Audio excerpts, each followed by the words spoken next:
തുടങ്ങിയവർ ശില്പശാലയിലുണ്ട്.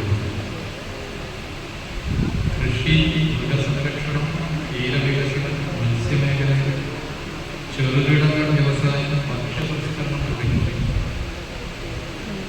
വ്യത്യസ്ത മേഖലകളിലെ എക്സ്പേർട്സ് വിദഗ്ധർ ഈ ശില്പശാലയുടെ ഭാഗമായുള്ളവരെ സംബന്ധിച്ചു. അന്ന് കൃഷി വകുപ്പ് മന്ത്രിയുമായി നടത്തിയ ചർച്ചയിൽ അദ്ദേഹം ഒരു ഉറപ്പ് നൽകി. നിയോജകമണ്ഡലത്തിലെ കാർഷിക വികസന പദ്ധതികൾക്ക് ഈ വകുപ്പിൽ നിന്ന് നിരവധി സഹായങ്ങൾ നൽകുമെന്ന് ആ സഹായങ്ങൾ നൽകിയിരിക്കുകയാണ്.